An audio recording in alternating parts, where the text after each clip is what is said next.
Okay. All right, we've got it. I think, yes, we did it. Good morning. Okay, Good morning. so I'm just gonna announce so everyone knows Brian's in Hawaii right now. And I feel like it was last time, right? No, that was in 2 times ago, July. you were in Hawaii. That was in my mind, I was there last month, but no. One of these days we'll be in the same time zone. Okay, done. And I feel guilty because I remember when I was there, I was waking up at like 5:30, 4:30 every morning because the time difference. So thank you for sacrificing your sleep and being here. We'll keep it quick. If anyone has questions, go ahead and message them. I'm going to be monitoring the Facebook Live through the group. So today we're going to be going over affordability. So the first week of every month, supposedly on a Wednesday at 10 a.m. Yeah, that's the plan. Yeah, but I saw the notification yesterday. I'm like, oh, frick, I was supposed to do that. So here we are, and we'll get better at it. So today we're talking about affordability. Brian, I'm going to go ahead and make you the host, and we'll just jump right into it. Very good. Okay, here we go. Yes, this worked, I think. We're doing it. Okay, here we go. There we go. Can you see that? Yeah. Okay.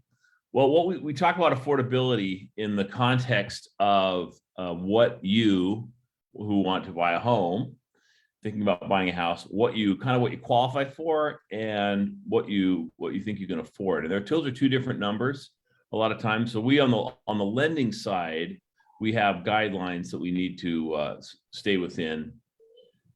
And a few of those is, of course, credit and all that, which we're not going to really focus on too much today. But the main thing is looking at how much you can afford in terms of a monthly payment with a certain whatever down payment you have available. And we talk about that. The idea, though, is that we customize these reports for you all the time. So we want to make sure we can do several of these. And this kind of gives you an idea of what a payment is made up of, or what that kind of what your monthly how it's going to affect your budget and all that kind of stuff. So here's let's go through this example real quick. This one is based on, and we'll go through how I got to this number. But this particular fictional person qualifies for a home of about $444,000, $444,206 to be exact. On that number, so kind of breaking things down, and when you first came into it, you had mentioned that your affordability and what you're pre-qualified for are two different things, right? And so what someone is comfortable paying for their mortgage and their mortgage payment, even though they could be pre-approved for, let's say this number is a $5,000 home, that estimated payment total, that $2,238, may fit within that budget. So what would you say, based off of like the people that you're working with, that's comfortable on an annual salary where that is kind of their budget of comfortability of going towards a home? Yeah, it's a great question. In fact, a lot of times everyone's different. That's why we like to customize this and get them on the phone and talk about this stuff in great detail for everybody. But a lot of times people will have, for example, in this particular case, the payment, like I said, is $2,238 a month, and you can see the breakdown there of what makes that monthly mortgage payment. Maybe you have a spouse or someone else you're buying the home with who has an income, and you make more than you'd need to qualify for this house, but maybe they have income that we can't use. So maybe you have a newly obtained part-time job, for example, or maybe you have your spouse, for example, has her own business that isn't old enough that we can't use as what they call qualifying income, but your income in reality is higher than this, right? Sure. So there's lots of cases like that. But really the affordability comes down to what you believe a comfortable monthly payment is going to be, essentially. Awesome. So yeah, so some people will say, hey, gosh, I can rent this same house for $2,100 a month. Is it worth spending an extra $138 a month? Is it worth it to own? That's what we talk about a lot. We go over all that kind of detail. But affordability can be quite different than what you qualify for. Definitely. And when you had mentioned their income isn't old enough, just to clarify on that, isn't it 2 years or is it 1 year or does it depend of, it has to be government reported tax through your taxes, right? For your Yes. For self-employment, yeah. If it's a self-employment, so if you have your own business, we run into this a lot with like hairstylists, for example. They just if you just finished school and you just started doing your own thing, doing hair on your own, and yeah, you have to have a 2-year history of doing that. Now, how many years of taxes we have to show depends on the type of loan we do. It's Okay. either 1 or 2 years. So in other words, there's a lot of moving parts. Oh, So yeah. this Yes. Joe Smo, is this safe to say that kind of the assumptions that we made here are kind of standard? Like if this person that we're looking at has a salary paid position and they're making, how much is that a year? Yeah, this is about 70,000 a year, I think is what I put in this one. Yeah. So this if you look at the bottom right here, Okay, this is an annual income of about $70,000. okay, And this can be one person or 2 or 3 for that matter, just the total of all the annual income that we can use. A lot of times it's salary. And by the way, if you're a full-time hourly, if you're paid hourly and you're full-time, that's the same as salary. So you Okay. don't need to necessarily be 70,000, per year. It can be, $20, $18 an hour, whatever that, whatever. And then, so this particular fictional person has $250 of monthly obligations. That would be maybe a car payment, student loans, got it. whatever it is. And it's And- important to note too Yeah. that their monthly obligation isn't going to include their rent or their housing, right? Because that's going to Correct. be calculated separately because we want to know, okay, how much money do you have aside from those monthly obligations to put towards your house? So your monthly rent isn't going to be there, but also your Netflix account isn't going to be there. Your different personal subscriptions, because those are going to be optional, right? So what would be Correct. an obligation that is a part of the equation that you're running? Yeah, that's a great question. The only obligation are going to be debts that you owe. So student loans, car payments, credit card, minimum payments on credit cards, child support, alimony, if you have that. That's anything that's not voluntary. So if I have like a big outstanding balance of student loans, am I just dead in the water or how does that work? It depends on the loan type, but generally speaking, right now, student loans, it's kind of interesting. They're all in forbearance still. I think that expired, January, February, until they decided Congress messes with it again. But right now they're all in forbearance. And so what we do is we take the total of all the student loans and either use 1% of that number or 0.5% of that number, depending on the type of loan we do. So if you owe $50,000 on student loans, we're going to use $500 a month as an obligation. It's one of those monthly obligations, or $250 a month on a different types of loan programs. And it's honestly about 50-50, depending on what we have to do. Is it easier now with like things being in forbearance than if someone were to get this exact situation years before kind of all of this craziness happened? Or with student loans is something that's kind of like hooking it and kind of putting it in a different category? Yeah, it actually has helped a lot of people, frankly, because not only do you not have to make your payment, which is lovely, but the number, this 0.5%, which is kind of a relatively new rule that we can use 0.5%, that's usually helped a lot of people, especially if they're not on what's called an IDR, income dependent repayment plan with their student loan provider. That sometimes they'll give them a little help a little bit. Yeah, it'll make it a little bit easier. Yeah. Okay, I'll quit skipping around and we'll keep going. No, we're good. We're good. That was a great segue. So if you stay in that, let's stay in that same section. So this thing here that says current DTI, that's debt to income ratio. And that's simply put is a percentage of your monthly payment, this $2,238. Okay. Our proposed payment, they call that, plus those debt payments, those obligations of $250. That number, which you add those two together, is what, 2488, I guess. That cannot be more than 43% of your gross monthly income. So we're making it by the skin of our teeth here. Skin of our teeth here, yeah. the truth is we can sometimes go to 45%, and it's going to be my favorite answer. It's, well, it depends. It depends on the loan program and all that kind of stuff, but that's really safe at 43%.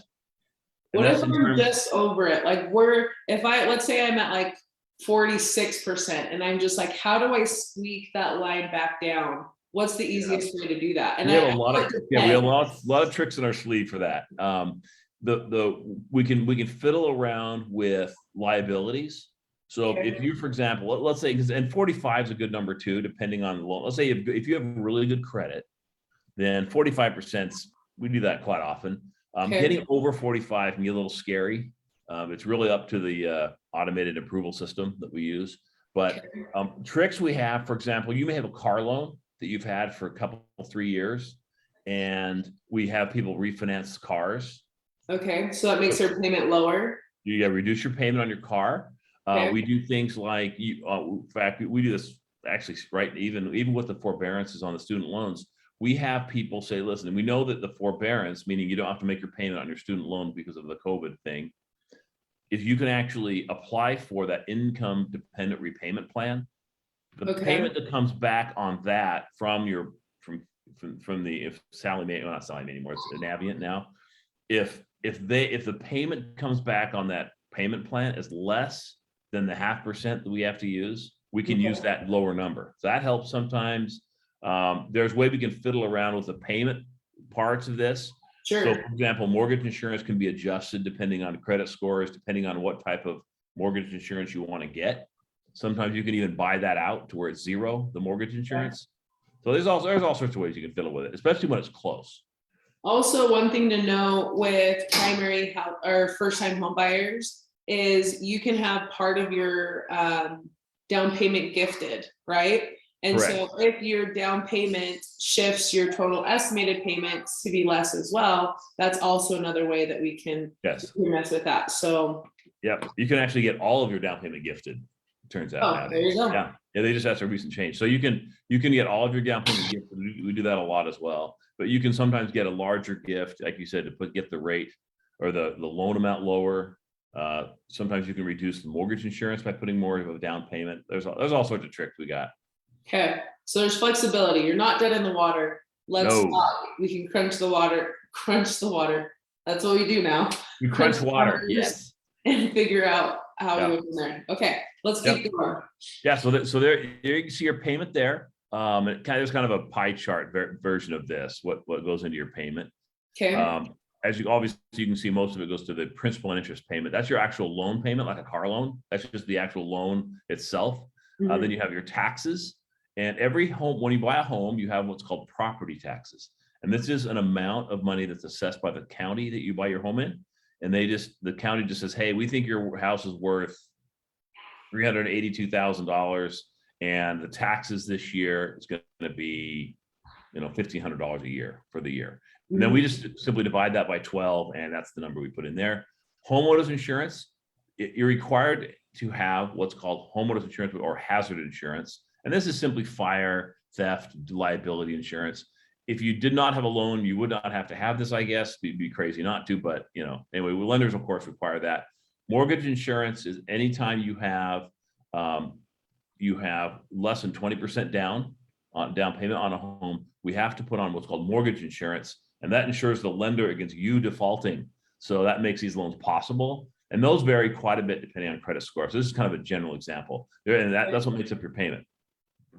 Then this budget range here, this is nothing too complicated. This just says, listen, if we think that your debt to income ratio, remember that percentage of your monthly income that could be all your payments, we just have 26 to 43 is kind of the range we're looking at. You get over 43, there's really nothing you can do based on this particular one here. And that's about it. Range of, if you're over that, there's nothing you can do. Does that mean you're just you won't be pre-qualified? Right. And if you are on the lower range, you're looking at 444. But that's the highest range within. So break that down for me, because I feel like they're kind of in conflict with each other. So if you look here, what's called DTI tolerance, it simply just means where you want to be. If you feel that your budget really you want to have essentially a quarter of 26% of your monthly income to go towards all your debt. You know, the Including your 250 house? here plus it. Yeah, Okay.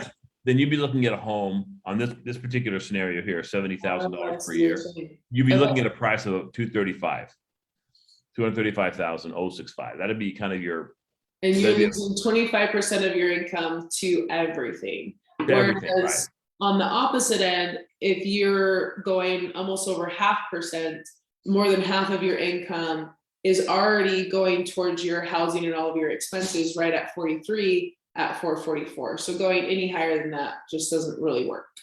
Right. And so, but the key with this is that we tailor and figure out exactly where you stand. So a lot of folks will come and say, hey, I found this home for sale for 565,000.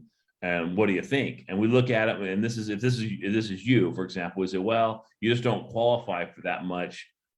And we'll look at different options, excuse me, perhaps a co-signer, or you can do, like we talked about the gifts, that type of thing. And we look at all the possibilities. And if it turns out that this is really all the income we can use, then this is where you are. So when you talk to Tanisha and her team, you can say, look, this is the price range we need to search in.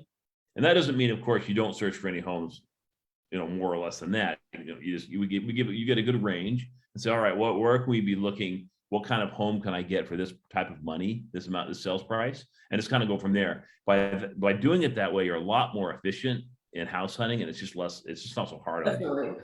And someone's comfort range would be like, okay, yes, I can qualify for that 444, but I really want to be at 350. That's where I feel comfortable, and that's where I want to be. Yeah, And that's a very common scenario. Yeah. one thing to note too, so that interest in principal, when you had mentioned that's the highest number up top, it looks like over the overview that's at a 3.25 interest rate. That is insane to me, because a couple months ago we're well below 2 or 3%, right? Yeah. So tell us a little bit through interest rates. Tell me the difference of, if I were to go back and look at last quarter when we did this exact video, I'm curious to know what the interest rate was and the affordability, but based off of the numbers and experiences that you've had, can you give us like a quick summary of what it would have looked like last quarter buying a house with interest rate and affordability versus now? And then kind of one step further of what about next quarter, where are we trending? Yeah, it's a great question. In fact, the interest rates, we're probably maybe 3.1. This is yesterday, so we're about maybe 3.1 today. But yeah, interest rates are heading up for sure. The main impetus behind that is inflation. Inflation is the arch enemy of interest rates. And so when you see when the cost of everything keeps increasing, and the government kind of admits it, and they're acknowledging that now, the Federal Reserve mainly. And what they're doing is during COVID, during the pandemic, the Federal Reserve, which is our central bank, has been buying mortgage-backed securities in an effort to keep interest rates, to push long-term these mortgage rates, to keep mortgage rates down kind of artificially. Now they're tapering, or they're backing off now, because the economy is starting to get going again. And they're going to continue to do that all into next year, in fact, the next couple of years. So we really expect rates to go up. Yeah. So the difference from last month, or last time we did this, is probably 0.5%. Sure. Which is about $100 a month. Okay. Also kind of, I can guess here, you're probably in qualification range, you're probably 30,000, 25,000 difference in sales price. So if that's at 0.5%, and these are all like rough numbers, obviously there's a lot more that goes into it. Yeah. But if off of that 0.5%, I could afford 20 to 30,000 more of a house, because at the end of the day, that's just changing your principal and interest payment, right? That's not affecting your debt to income or all of the other components. That's just where that amount is going. Correct. So Yeah. interest rates are going to play a huge role into what that looks like. So obviously we can't say that interest rates, we can't guarantee what's happening, right? But based off of everything you said, they are trending up. So what does this look like? If I'm at 444, is it safe to say that within the next quarter, if we're looking at a 3.5 interest rate, that I'm really going to be looking closer to like 420? And maybe by 6 months or so, if things keep going, obviously there's going to be a cap. Where does that kind of end, and how quickly do you think we'll get there? Well, we think interest rates right now, like I said, if you think 2020, we're mid twos in 2020 on a 30-year fixed rate. We inched up to like what, high twos, 2.75 this year, kind of very roughly. We think we're going to be in the high threes, low fours in the Wow. next year and going into 2023. Wow. Yeah, and that's you think about it. If you look historically, that's a great rate still. It's just this was unprecedented. These rates are crazy. True. So yeah, that's definitely going to affect what you qualify for sure. And it's also affecting the housing market a little bit, don't you think? No, absolutely. I Yeah. mean, interest rates are going to play that, because even if I look at homes, right, the difference of a $400,000 home and a 450, there's some significant changes there, right? Yeah. And Yeah. so some things you're like, okay, I can live without the extra car garage, or I can live without the extra bathroom, and you can kind of negotiate your way in. But I feel like sometimes if you're on the lower end where townhomes are starting at like 350 to 400, you just missed the boat. You know, if that price range goes up 50,000, it's not so much, oh, I'm sacrificing a bedroom or a garage. It's, I might not be able to get into the housing industry at this time at all, you know, or maybe that shifts you from a townhome to a condo. And so inevitably, and when we go through the other analysis that we do, when you own real estate, you almost put a bookmark in what's going on, because whatever's happening to the industry is happening to your house. So you can roll over the extra equity, or you have room to pivot, you have more options, right? With that asset. So it definitely plays a role, and there is a direct relationship. And I think one of the big takeaways now is we can't predict the future, but we can look at the past and see what's happened. We also know cause and effect. And we are coming out of this phase of life with COVID. Obviously, it's going to impact the rest of our lives forever, but there is that cause and effect where we can anticipate rates going up. And so if this is a goal of yours to be able to own a home, you know, really figuring out this is free. It doesn't cost anything. Knowing this specifically for your exact situations, we just want to say, you know, like, we're here for you. Let's build that roadmap. Let's see what it looks like. And if home ownership is a part of your story next week, awesome. Let's put a game plan together. If it's not for 2 years, again, awesome. We at least know exactly where we need to be. We can put a plan forward, we can pivot. And so don't let it just be a pipe dream and be like, oh yeah, someday, or have it be someone else's dream of like, oh, that's for someone else. Let's figure out what it looks like for you. Let's figure out what it needs to, what things we need to put in place in order to make that happen. So I think all in all right now with affordability now is things are less affordable in the sense of we're coming off from last quarter where interest rates had that unprecedented low rate where people were able to afford a lot more. But we were also in a housing crisis in the sense of at that time, what you would pay for a home was well over asking price. We had crazy bidding wars. There weren't enough homes on the market. And so now we're shifting kind of back to a normal where if you see a house, you actually have time to see it. You can put in an offer. It's less competitive, but we've already lost 20 to 30 grand over the past quarter in our affordability because the interest rates are creeping up. So there's always kind of something to push and pull and keep it in a balance. And at the end of the day, we just want to present the information and let you know that we can create this for you and build out that plan for your situation. You bring up a good point. And if you looked for a home, let's say you tried to buy a home last year, 6 months ago, whatever, and you got frustrated by how crazy the market was, and 16 offers on a house and all that has changed. Mm-hmm. So let's get you in and get you a plan and get it figured out, because I think now's a perfect time. While rates are still great, they're still great. I know they're not crazy great, but they're great still. Still good. And the market is a little more stable, equalizing a little bit. Yeah. Yes. A little more not so frustrating as a buyer. Yeah. Absolutely. Is there anything else that we didn't talk about that you want to mention or let us know? I think that pretty much covers it. Okay. Well, instead of making you say our numbers, if you want to scroll up to the top, I saw EXP, it's updated. Yes, we had it updated. Yeah. I think that's basically correct, right? Yeah, everything looks great. You're giving people my cell phone? Come on now. I'm kidding. That's fine. All the same. Your It's cell all, phone's there too. You guys it can all contact us directly. it all goes to you anyway, doesn't it? Oh yeah, yeah. You got that new number, huh? That's okay. No, there's our information. Baby steps. Contact us. What was Yeah. that? Baby steps. Getting your information correct. Hey, we're good. I don't mind it. It's there. But I appreciate your time, Brian. Please enjoy Hawaii. Let me know if you need anything from me as far as those of you who are looking to figure this out. We're here for you and we're happy to help. All right. Hey Okay, guys, we'll see ya. awesome. Thanks. Bye-bye. See ya.